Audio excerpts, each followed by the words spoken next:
میرے عزیزو، آج کا پیغام اور آج کا جو کلام خداوند خدا کی طرف سے ہم سب سیکھنے والے ہیں، جتنے بھی بہن بھائی اس وقت لائیو اس عبادت کو دیکھ سن اور سیکھ اور سمجھ رہے ہیں، میں آپ سب کو بھی خداوند کا خادم ہوتے ہوئے خوش آمدید کہتا ہوں۔ آج میرے عزیزو ہم خداوند کے پاک کلام میں سے سیکھیں گے 10 احکام کا سفر، 10 کمانڈمنٹس، 10 احکام جو خداوند خدا نے اپنے بندہ موسیٰ کی معرفت قوم بنی اسرائیل کے لیے دیے اور بالخصوص ہمارے لیے بھی دیے۔ ہم ان کے سفر کے متعلق سیکھیں گے کہ 10 احکام کیا ہیں، 10 احکام کیوں ہیں اور 10 احکام کیسے ہیں۔ آئیے میرے ساتھ خداوند کے زندہ اور پاک کلام کو کھولیں۔ ہمارے لیے آج کی تلاوت پرانے عہد نامہ میں سے خروج کی کتاب، اس کا 31واں باب اور اس کی 18ویں آیت کلام میں تلاوت کی جاتی ہے۔ میرے ساتھ خداوند کے زندہ اور پاک کلام کو کھولیں۔ بنی اسرائیل کا خروج، اس کا 31واں باب اور 17ویں 18ویں آیت کلام پاک میں سے تلاوت کی جاتی ہے۔ کلام خدا میں یوں مرقوم ہے، اور جب خداوند کوہ سینا پر موسیٰ سے باتیں کر چکا تو اس نے اسے شہادت کی 2 لوحیں دیں، وہ لوحیں پتھر کی اور خدا کے ہاتھ کی لکھی ہوئی تھیں۔ کلام خدا کا پڑھا اور سنا جانا ہم سبوں کے لیے باعث سے برکت ہو، آمین۔ میرے عزیزو، بہت زیادہ تشریح کی اور بہت زیادہ پیغام کو لمبا کرنے کی ضرورت نہ ہوگی، کیونکہ آپ سب بچپن ہی سے ان پاک نوشتوں سے واقف ہیں اور سنڈے اسکول سے ان باتوں کو سیکھتے آ رہے ہیں۔ 10 احکام کے متعلق، 10 احکام کو یاد کرنا، 10 احکام کو پڑھنا، ان کے متعلق سیکھنا، یہ بچپن ہی سے جاری اور ساری ہے۔ لیکن چند اہم باتیں 10 احکام کے سفر کے بارے میں ہم سیکھیں گے اور دیکھیں گے۔ میرے عزیزو، ہم سب کو یہ معلوم ہے، خروج کی کتاب اس کے 24ویں باب 17ویں اور 18ویں آیت میں لکھا ہے کہ موسیٰ 40 دن اور 40 کے حضور خداوند کے پاس رہا اور خداوند نے اسے پتھر کی 2 لوحیں دیں۔ ہم اس کے ذرا آغاز سے پڑھیں گے۔ میرے ساتھ نکالیے خروج کی کتاب اس کا 19واں باب کہ 10 احکام کی ضرورت کیوں پیش آئی اور 10 احکام کی ضرورت کب خداوند خدا نے اس کا حکم دیا۔ ہم سب اس بات سے تو واقف ہی ہیں کہ قوم بنی اسرائیل جب مصر میں غلام تھے تو خداوند خدا نے اپنے بندہ موسیٰ کو اس کام کے لیے کھڑا کیا، اسے طاقت، ہمت اور قوت اور اپنے الفاظ عطا فرمائے کہ وہ قوم بنی اسرائیل کو غلامی کے گھر سے یعنی مصر کی غلامی سے نکال کر ان کو وعدہ کی ہوئی سرزمین میں لے کر جائے۔ 19ویں باب کی پہلی آیت میں لکھا ہے، اور بنی اسرائیل کو جس دن ملک مصر سے نکلے 3 مہینے ہوئے، اسی دن وہ سینا کے بیابان میں آئے۔ 3 مہینے گزرنے کے بعد ہم سب جانتے ہیں کہ قوم بنی اسرائیل کو یہ بتایا گیا تھا کہ تمہارا سفر جو مصر سے لے کر بنی اسرائیل کی وعدہ کی ہوئی سرزمین تک ہے، وہ کتنے دنوں کا ہے؟ 40 دن کا وہ سفر ہے۔ لیکن 40 دن کا سفر کتنے سالوں پر محیط رہا؟ 40 سالوں تک محیط رہا۔ 40 سال وہ بیابان کا سفر کرتے رہے، 40 سال وہ بیابان میں پھرتے رہے، خداوند کی قدرت، خداوند کے عجیب کاموں کو وہ دیکھتے رہے۔ خداوند خدا نے ان پر بادل کا سایہ جاری اور ساری رکھا، رات کے وقت آگ کا ستون ان کی رہنمائی کرتا اور دن کے وقت بادل ان کے ساتھ چلتا تھا۔ جب ان کو پیاس لگی اور قوم بنی اسرائیل موسیٰ کے آگے گڑ گڑائے کہ تو بیابان میں ہمیں پیاسا مارنے کے لیے لے آیا ہے، جہاں پر پانی بھی موجود نہیں ہے، تو ہم کیسے اپنی پیاس بجھائیں؟ ہم اور ہمارے خاندان، ہمارے بچے تو یہی بیابان میں پیاس سے تڑپ تڑپ کر مر جائیں گے۔ کیا خدا کی یہ مرضی اور یہ رضا ہے؟ لیکن خداوند خدا کی مرضی اور خداوند خدا کی رضا تو کچھ اور ہی تھی۔ جب موسیٰ خداوند کے پاس جاتا ہے اور خداوند کے آگے پانی کے لیے فریاد کرتا ہے تو خداوند خدا نے ان کے لیے چشمے جاری کر دیے۔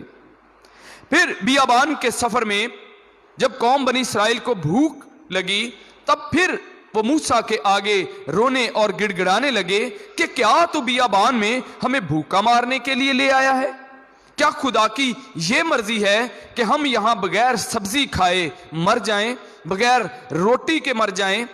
پھر خداوند خدا کے حضور موسیٰ خدا کا عظیم بندہ وہ پھر خداوند خدا کے حضور گیا اور خداوند خدا نے ان کو کھانے کے لیے من اور آسمانی بٹیرے اور آسمانی من ان کو کھانے کے لیے دیا، اور وہ یہ پانی اور آسمانی من یہ میرے عزیزو 40 برس تک ان کے ساتھ ساتھ رہا اور جاری اور ساری رہا۔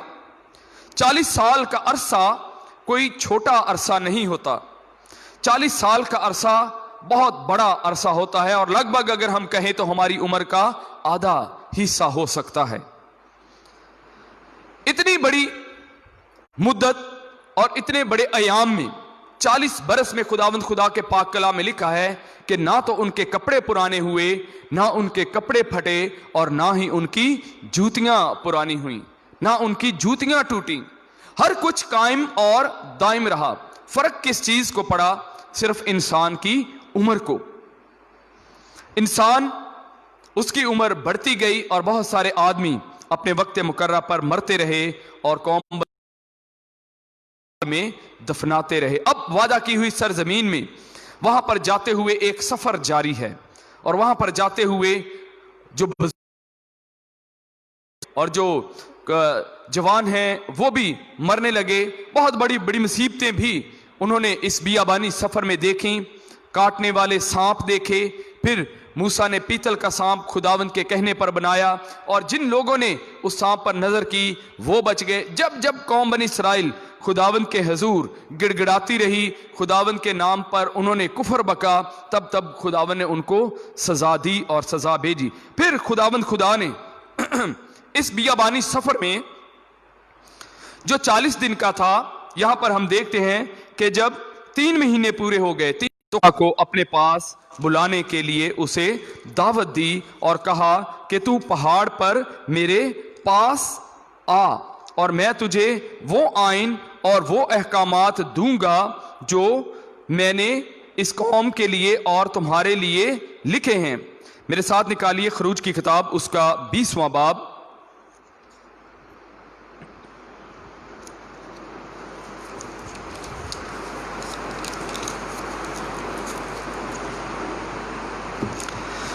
انیسویں باب کی 24ویں آیت میں، یعنی اسی باب کے اوپر والی آیات میں 24ویں اور 25ویں آیت میں لکھا ہے، خداوند نے کہا نیچے اتر جا اور ہارون کو اپنے ساتھ لے کر اوپر آ، پر کاہن اور عوام حدیں توڑ کر خداوند کے پاس اوپر نہ آئیں، تا نہ ہو کہ وہ ان پر ٹوٹ پڑے۔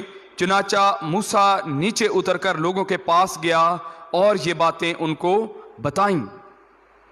10 احکام جیسا شروع میں تلاوت کیا گیا تھا کہ وہ لوہیں جو پتھر کی لوہیں ہیں وہ خدا کی طرف سے موسیٰ کو دی گئیں، اور وہ کس کے ہاتھ کی لکھی ہوئی تھیں؟ خدا کے ہاتھ کی لکھی ہوئی وہ پتھر کی 2 لوہیں موسیٰ کے حوالے اور سپرد کی گئیں، جو حوالہ ہم نے شروع میں تلاوت کیا تھا۔ خروج کی کتاب اس کا 31واں باب اور اس کی 18ویں آیت میں لکھا ہے، اور جب خداوند کوہ سینا پر موسیٰ سے باتیں کر چکا تو اس نے اسے شہادت کی 2 لوہیں اور خدا کے۔ اب ہم دیکھتے ہیں کہ کتنے دن تک موسیٰ خداوند کے حضور خداوند کے پاس رہا، اور یہ پتھر کی 2 لوہوں کا کام خداوند خدا کے ہاتھ سے سر انجام پایا۔ خروج کی کتاب اس کا 23واں باب اس کا 24واں باب اور 17ویں اور 18ویں ہی آیت میں لکھا ہے، اور بنی اسرائیل کی نگاہ میں پہاڑ کی چوٹی پر خداوند کے جلال کا منظر بسم کرنے والی آگ کی مانند تھا، اور موسیٰ گھٹا کے بیچ میں ہو کر پہاڑ پر چڑھ گیا اور 40 دن اور 40 رات وہیں رہا۔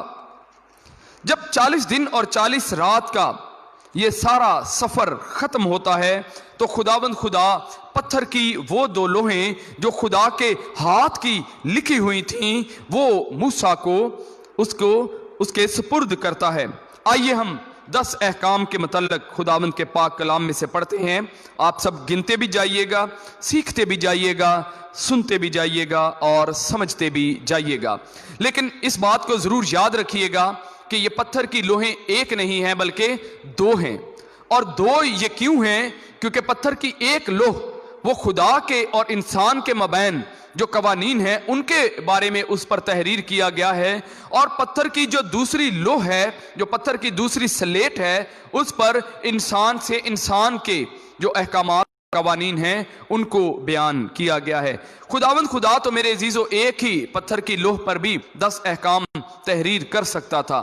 2 لوحیں پتھر کی اس بات کی نشاندہی کرتی کہ قوانین کو بھی پتھر کی طرح، اور پتھر کی لوح کو اس بات سے بھی تشبیہ دی جاتی ہے کہ یہ قوانین اٹل ہیں، یہ ٹل نہیں سکتے، یہ پتھر کی طرح مضبوط ہیں، اور جو خدا کے لیے انسان کو قوانین دیے گئے ہیں ان کا ماننا انسان کی زندگی میں پہلی بات ہے، اور جو انسان سے انسان کے مابین تعلقات ہیں وہ بھی پتھر کی طرح اٹل ہیں، ٹل نہیں سکتے، ٹالے نہیں جا سکے، رد نہیں کیے جا سکتے، ان کو بھی ماننا انسان کے لیے اتنا ہی ضروری ہے۔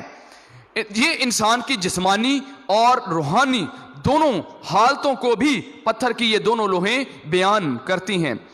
خداوند خدا یسوع المسیح جب اس زمین پر تھے تو جب سکے کی بابت آپ سب اس واقعے کو جانتے ہیں کہ فقی اور فریسیوں نے خداوند سے پوچھا، اس کو ایک سکہ دکھایا کہ کیا ہمیں کیسر کو جزیہ دینا روا ہے یا نہیں، تو یسوع المسیح نے ان سے وہ سکہ مانگا جس کے اوپر کیسر کی تصویر بنی ہوئی تھی، اور یسوع مسیح نے ان کو وہ سکہ دکھایا اور کہا اس پر کس کی تصویر بنی ہوئی ہے؟ لوگوں نے کہا کہ کیسر کی۔ یسوع المسیح نے کیا جواب دیا کہ جو کیسر کا ہے وہ کیسر کو، خدا کا ہے وہ خدا کو دو۔ پتھر کی یہ دونوں لوہیں جن پر 10 احکام تحریر کیے ہوئے ہیں، میرے عزیزو یہ بھی اس بات کی عکاسی کرتے ہیں کہ جو قوانین خدا کے لیے ہیں، جو قوانین خدا کے ہیں، ان کو بھی انسان کے لیے ماننا نہایت بے حد ضروری ہے، اور جو انسان کے لیے قوانین ہیں، جو انسان سے انسان کے مابین قوانین ہیں، ان کو بھی ماننا اتنا ہی ضروری ہے۔ آئیے ہم پہلے حکم کو پڑھتے ہیں اور پھر آگے خروج کی کتاب اس کے 20ویں باب کی پہلی آیت میں لکھا ہے، خداوند تیرا خدا جو تجھے ملک مصر سے اور غلامی کے گھر سے نکال لایا میں ہوں۔ تیسری آیت میں لکھا ہے میرے حضور تو غیر معبودوں کو نہ ماننا۔ یہ حکم ہے، یہ کوئی رائے نہیں ہے، یہ کوئی تجویز نہیں ہے، یہ کوئی نصیحت نہیں ہے، بلکہ یہ خدا کا حکم ہے کہ تو میرے حضور غیر معبودوں کو نہ ماننا۔ چوتھی آیت میں لکھا ہے تو اپنے لیے کوئی تراشی ہوئی مورت نہ بنانا، نہ کسی چیز کی صورت بنانا جو اوپر آسمان میں یا نیچے زمین پر یا زمین کے نیچے پانی میں ہے، تو ان کے آگے سجدہ نہ کرنا اور نہ ان کی عبادت کرنا، کیونکہ میں خداوند تیرا خدا غیور خدا ہوں، اور جو مجھ سے عداوت رکھتے ہیں ان کی اولاد کو تیسری اور چوتھی پشت تک باپ دادا کی بدکاری کی سزا دیتا ہوں، اور ہزاروں پر جو مجھ سے محبت رکھتے ہیں اور میرے حکموں کو مانتے ہیں رحم کرتا ہوں۔ تراشی ہوئی نہیں بلکہ ساتھ ہی ساتھ اس کی سزا اور اس کی جزا کے متعلق بھی خداوند خدا کے پاک کلام میں بیان کر دیا گیا ہے کہ اگر کوئی ایسا کام کرے گا تو خداوند خدا جو غیور خدا ہے، کیا لکھا ہے کہ میں اپنے عداوت رکھنے والوں کو تیسری اور چوتھی پشت تک بدلہ دوں گا، سزا دوں گا، لیکن ہزاروں ہزار جو میرے احکامات کو ماننے والے ہیں ان پر کیا ہوگا؟ خداوند کا رحم جاری اور ساری رہے گا۔ خروج کی کتاب اس کے 20ویں باب کی 7ویں آیت میں لکھا ہے تو خداوند اپنے خدا کا نام بے فائدہ نہ لینا، کیونکہ جو اس کا نام بے فائدہ لیتا ہے خداوند اسے بے گناہ نہ ٹھہرائے گا، یعنی کہ گنہگار ضرور ہی ٹھہرایا جائے گا جو خداوند خدا کا نام بے فائدہ لیتے ہیں۔ اور اس بات کی زیادہ تشریح کرنے کی ضرورت نہیں ہے کہ جو خداوند خدا کا نام کا کیا مطلب اور کیا معنی ہیں۔ بلا وجہ قسمیں کھانا، خدا کو کہنا جی خدا میری بات، خدا کو حاضر ناظر جان کر میں یہ بات کہتا ہوں، کیونکہ ہم یہ بات جانتے ہیں کہ ہمارا کردار اور ہمارا رویہ ہی ایسا نہیں ہے کہ سامنے ہماری بات کو سننے والا وہ میری بات پر یقین کرے گا۔ ہمیں اپنی بات کو پر یقین بنانے کے لیے خدا کو بیچ میں لانا پڑتا ہے، اور پھر ہماری بات سننے والا ہماری بات کا قدر یقین کر بھی لیتا ہے کہ اب تو یہ خدا کا نام لے کر کہہ رہا ہے۔ لیکن میرے عزیزو، خداوند کے حضور خداوند کا نام بے فائدہ لینے والے کے لیے یہ گناہ تصور کیا جائے گا، جو کوئی بھی خداوند کا نام بے فائدہ لیتا ہے۔ پھر 8ویں اور 9ویں آیت میں لکھا ہے، یاد کر کے، کس کس کو یاد ہے کہ آج اتوار کا دن ہے، آج عبادت کا دن ہے؟ شادی بیاہ کرنے والوں کو تو بالکل بھی یاد نہیں۔ یاد کر کے تو سبت کا دن پاک ماننا، 6 دن تک تو محنت کر کے اپنا سارا کام کاج کرنا، لیکن 7ویں دن خداوند تیرے خدا کا سبت ہے، اس میں نہ تو کوئی کام کرے، نہ تیرا بیٹا، نہ تیری بیٹی، نہ تیرا غلام، نہ تیری لونڈی، نہ تیرا چوپایا، نہ کوئی مسافر جو تیرے ہاں تیرے پھاٹکوں کے اندر ہو، کیونکہ خداوند نے 6 دن تک آسمان اور زمین اور سمندر اور جو کچھ ان میں ہے وہ سب کچھ بنایا، اور 7ویں دن آرام کیا۔ اس لیے خداوند نے سبت کے دن کو برکت دی اور اسے مقدس ٹھہرایا۔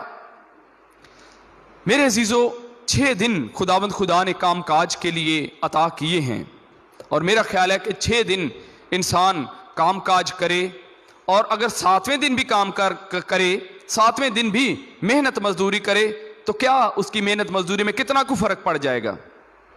کتنا کو جو اس نے 6 دن میں کمایا ہے اور 7ویں دن بڑا روپیہ پیسہ وہ حاصل کر سکتا ہے۔ میرے عزیزو، یاد رکھیے، پنجابی کا ایک محاورہ ہے، اور جس کی 6 دن میں پوری نہیں پڑتی اس کی 7ویں دن میں بھی پوری نہیں پڑے گی۔ 7واں دن ایک دن خداوند خدا نے اس کو مقرر کیا ہے برکت کے دن کے لیے، اور اتنا سخت قانون خداوند خدا نے ان 10 احکامات میں دیا ہے کہ کون کون کام نہ کرے، نہ تیرا بیٹا، نہ تیری بیٹی، نہ تیرا غلام، نہ تیری لونڈی، نہ تیرا چوپایا، نہ کوئی مسافر جو تیرے ہاں تیرے پھاٹکوں میں تیرے پاس موجود ہو۔ کوئی بھی کام کاج خداوند کے دن میں کوئی کام کاج نہ کیا جائے۔ یہ وہ احکامات ہیں جو خدا اور انسان کے مابین ہیں۔ اس کے بعد ہم دوسرے قوانین کو دیکھتے ہیں جو انسان سے انسان کے مابین قوانین ہیں۔ خروج کی کتاب اس کے 12ویں باب میں لکھا ہے، تو اپنے باپ اور اپنی ماں کی عزت کرنا تاکہ تیری عمر اس ملک میں جو خداوند تیرا خدا تجھے دیتا ہے دراز ہو۔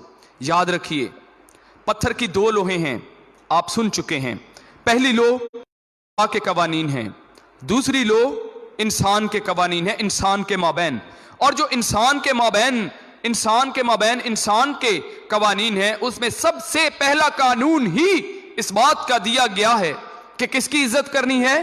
ماں باپ کی عزت کرنی ہے۔ اس کا مطلب یہ ہے کہ ہمارے لیے انسان ہوتے ہوئے کوئی اور دوسرا رشتہ اس سے اوپر نہیں ہو سکتا، اور نہ ہم نے کسی اور رشتے کو ماں باپ کے رشتے پر ترجیح دینا ہے، اور اگر کوئی دیتا ہے تو وہ خداوند کے پاک کلام کا گنہگار ہے، کیونکہ 10 احکام میں سے انسانی احکامات اور قوانین میں سب سے پہلا حکم ہی ماں باپ کی عزت کرنا فرض کر دیا گیا ہے۔ آپ اس بات کو مانیں یا نہ مانیں، آپ پر ماں باپ کی عزت کرنا فرض قرار دے دیا گیا ہے۔ آپ کے ماں باپ آپ سے اچھا رویہ رکھیں یا نہ رکھیں، ماں باپ کی عزت کرنا آپ پر مقرر کر دیا گیا، ہم پر مسلط کر دیا گیا ہے۔ آپ ماں باپ کے نافرمان ٹھہریں, ماں باپ آپ کو گھر سے نکال دیں, تب بھی ماں باپ کی عزت کرنا آپ پر اتنا ہی فرض ہے.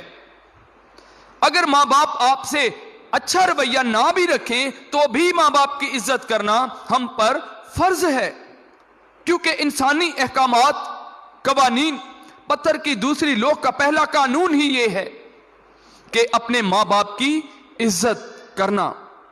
اور اس کے ساتھ وعدہ کیا ہے؟ تاکہ تیری عمر اس ملک میں جو خداوند تیرا خدا تجھے دیتا ہے دراز ہو. لمبی عمر کی تو سبھی خواہش کرتے ہیں, لیکن اس کا راز ماں باپ کی عزت کرنے میں ہے. ایکسرسائز کرنا, دوائیاں کھانا, روٹی کھانا, اچھی خوراک کھانا, یہ تو دنیاوی باتیں ہیں. روحانی بات, لمبی عمر کا راز ماں باپ کی عزت کرنے میں ہے. اور نہ صرف زندہ ماں باپ کی عزت کرنے میں ہے, بلکہ اپنے مرے ہوئے ماں باپ کی عزت کرنے میں بھی اتنا ہی ہے, کیونکہ ماں باپ کبھی مرتے نہیں, وہ ہمیشہ ہمارے ماں باپ ہی رہتے ہیں. اب مرے ہوئے ماں باپ کی عزت کیسے کی جا سکتی ہے؟ وہ تو ہمارے سامنے موجود نہیں ہوتے. یاد رکھیں میرے عزیزو, ہمارا رویہ, ہمارا اخلاق, ہمارا کردار ہمارے ماں باپ کا پتہ دیتا ہے. جب کوئی شخص مجھے دیکھتا ہے یا آپ کو دیکھتا ہے تو وہ اس بات کو جانتا ہے کہ آپ کس کی اولاد ہیں, آپ کس کے بیٹے ہیں, آپ کس کی بیٹی ہیں. اور جب میرے عزیزو ہمارے لیے کوئی ناحق الفاظ بولے جاتے ہیں تو کیا کہا جاتا ہے؟ یار اس کے ماں باپ تو ایسے نہیں تھے, یہ پتہ نہیں کس پر گیا ہے. یا یہ کہتے کہا جا سکتا ہے اس کے ماں باپ بھی ایسے تھے اور یہ بھی ویسا ہی ہے. ہمارے ماں باپ کا نام ہمارے ساتھ مسلسل لیا جاتا رہتا ہے. اس کے بعد ہم آگے بڑھتے ہیں اور دیکھتے ہیں پھر 14ویں آیت میں لکھا ہے تو خون نہ کرنا, قتل نہ کرنا, کسی بھی طرح کا قتل نہ کرنے کا حکم ہے کہ اپنا ہاتھ بڑھانا, کسی کی جان لینا, یہ میرے عزیزو خدا کے قوانین کے برخلاف.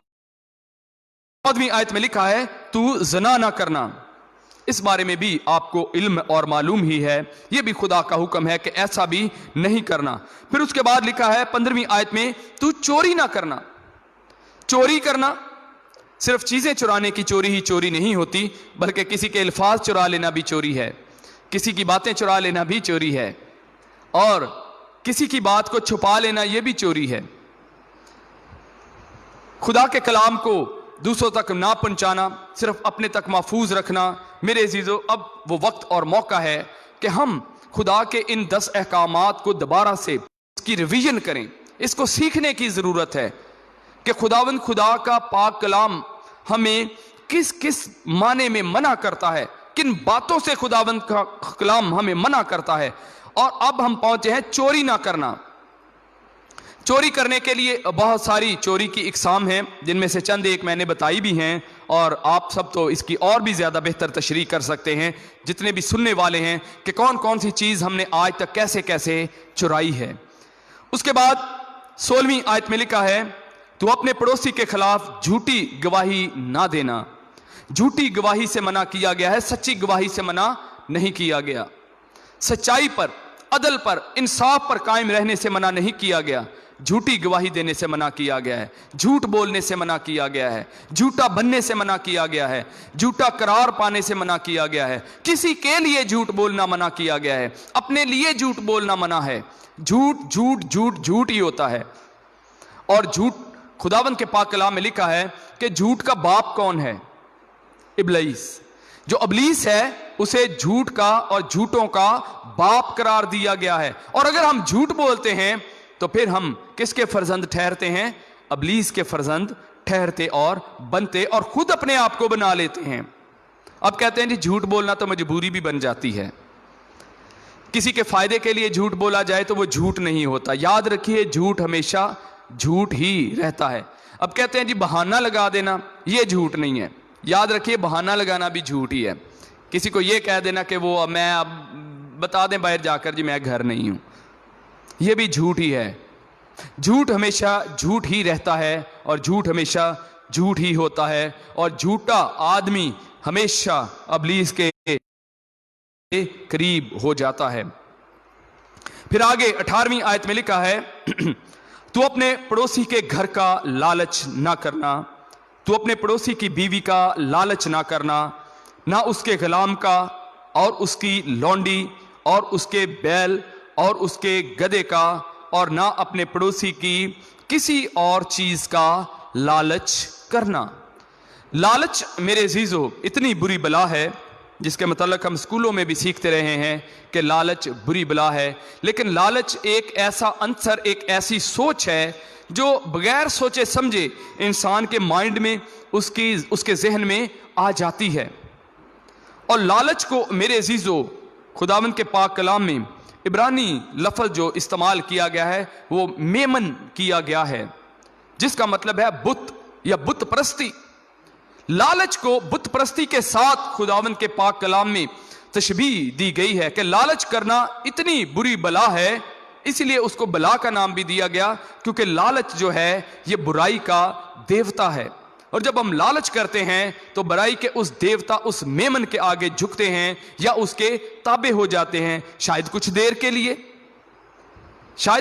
کے لیے لالچ ہم پر غالب رہتا ہے، اور پھر ہم اس لالچ کی سوچ سے بازیاب ہو جاتے ہیں اور باہر آ جاتے ہیں۔ لیکن یاد رکھیے کہ لالچ بری بلا ہے، کیونکہ خداوند کے پاک کلام میں اس کے لیے درج اور مرقوم کر دیا گیا ہے۔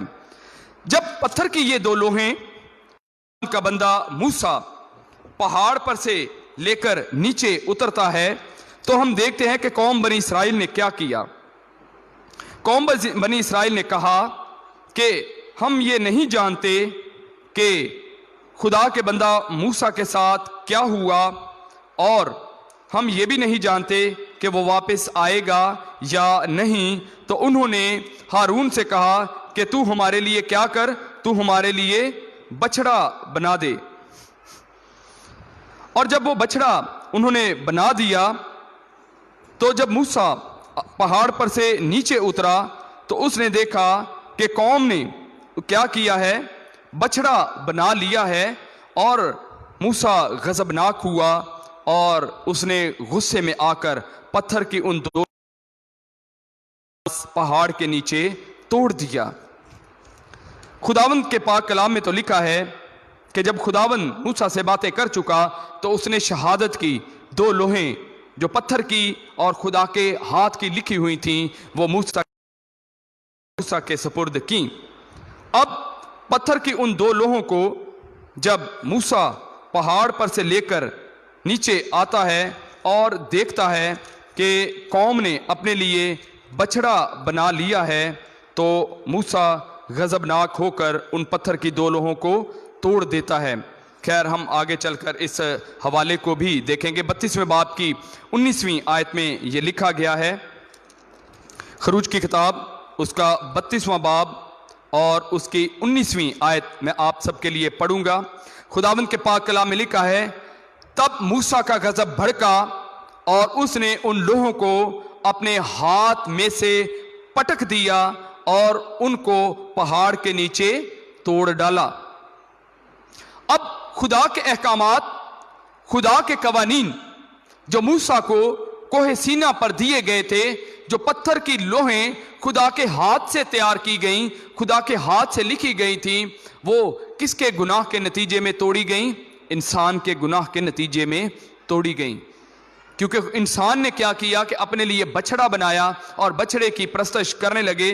جب موسیٰ پہاڑ سے اتر رہا تھا تو اس نے بڑے شور کی آواز سنی، اور اس نے سنا، خروج کی کتاب اس کے 32ویں باب کی 18ویں آیت میں لکھا ہے، جب موسیٰ پہاڑ پر سے پتھر کی لوہیں لے کر اتر رہا ہے تو 17ویں آیت میں لکھا ہے، اور جب یشوع نے لوگوں کی للکار کی آواز سنی تو موسیٰ سے کہا کہ لشکر گاہ میں لڑائی کا شور ہو رہا ہے۔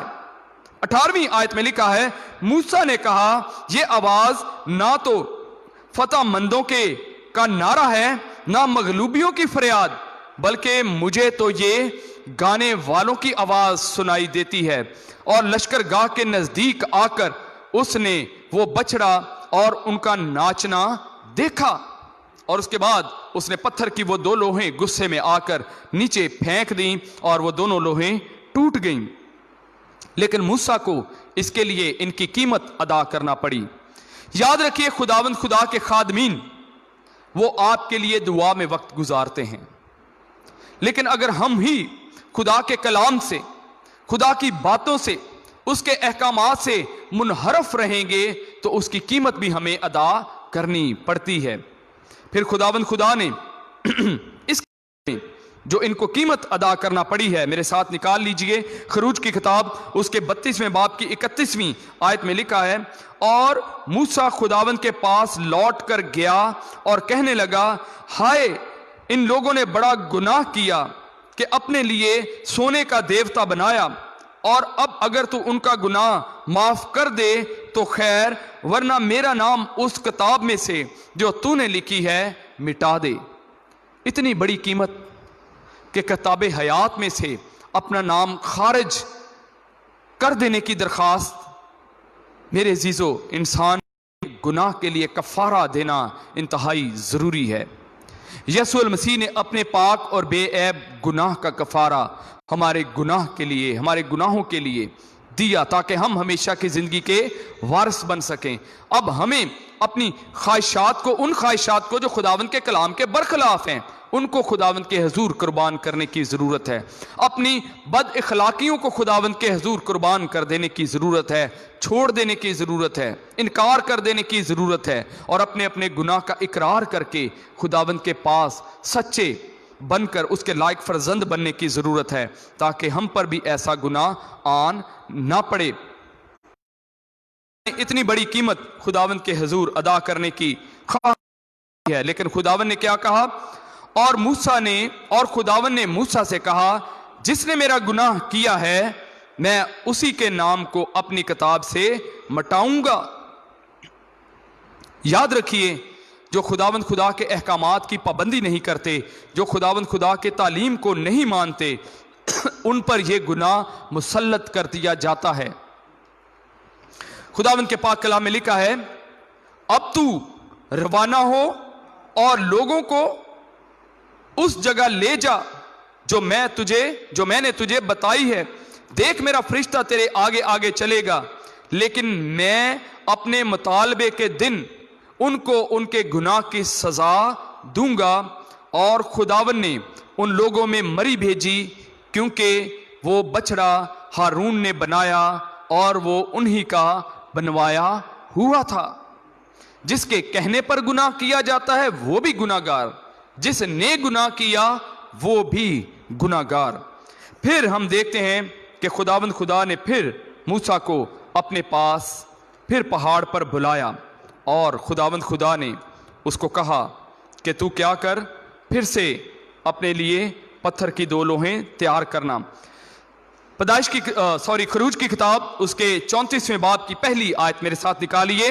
خداوند کے پاک کلام میں لکھا ہے، پھر خداوند نے موسیٰ سے کہا کہ پہلی لوہوں کی مانند پتھر کی 2 لوہیں اپنے لیے تراش لینا، اور میں ان لوہوں پر وہی باتیں لکھ دوں گا جو پہلی لوہوں پر جن کو تو نے توڑ ڈالا مرقوم تھیں۔ اب خداوند خدا نے کیا کہا ہے کہ پتھر کی 2 لوہیں تو اپنے لیے تلاش کر لینا۔ میرے عزیزو، خداوند خدا ان پتھر کی 2 لوہوں سے ہمیں کیا سبق دیتا ہے؟ اور پھر دوبارہ موسیٰ دن اور 40 رات پھر دوبارہ پہاڑ پر رہا، اور ان پتھر کی 2 لوہوں پر خداوند 10 احکام کو تحریر کیا، لیکن اس کا ریوارڈ خداوند خدا کے حضور موسیٰ نے دیکھیں، پہلے خداوند خدا کے حضور یہ قیمت ٹھہرائی کہ میرا نام کاٹ دے، پھر اس کو پتھر کی 2 لوہیں بھی تیار کرنا پڑیں، پھر خداوند کے حضور 40 دن اور 40 رات رہنا پڑا، اور لکھا ہے کہ روٹی پانی کھائے بغیر وہ خداوند کے حضور رہا، اور اس کے بعد لکھا ہے کہ جب وہ نیچے آیا تو اس کا چہرہ چمک رہا تھا، اور اتنا چہرہ اس کا چمک رہا تھا۔ خروج کی کتاب اور اس کا 34واں باب اس کی 28ویں آیت سے لے کر آپ آگے پڑھ سکتے ہیں کہ موسیٰ کا چہرہ اتنا چمک رہا تھا کہ جب موسیٰ قوم بنی اسرائیل سے بات چیت کر رہا تھا تو اسے اپنے چہرے پر نقاب ڈالنا پڑا۔ جب ہم خداوند کے حضور ہوتے ہیں، خداوند کے احکامات کو مانتے ہیں، خداوند کی باتوں کو مانتے ہیں، تو میرے عزیزو خداوند کا نور، خداوند کا پاک روح ہمیں عطا ہوتا ہے۔ اس کی معموری میرے عزیزو ہمارے چہرے کی چمک، ہمارے چہرے کی رونق یہ بتا دیتی ہے کہ ہمارا خداوند کے ساتھ تعلق کیسا ہے. سو خداوند خدا اس پاک کلام کے وسیلہ سے آپ سب کو بڑی برکت بخشے. آئیے ہم سب اپنی آنکھوں کو بند کریں, اپنے سروں کو جھکائیں اور دعا مانگیں. قدوس جلالی باپ بہروبر کے خالق اور مالک, تیرے شکر گزار ہیں آج کے اس وقت اور موقع کے لیے, تیرے پاک کلام کے لیے کہ ہم نے 10 احکام کے ان سفر کو دیکھا اور جانا کہ کس طرح سے تیرے 10 احکام ہم تک پہنچے ہیں. اے باپ میں تیرے حضور منت اور التجا کرتا ہوں کہ کلام کا جو بیج بویا گیا وہ اگے اور 100 گنا پھل لائے. دعا مانگتے ہیں تیرے بیٹے مسیح کے نام کا واسطہ دے کر, آمین.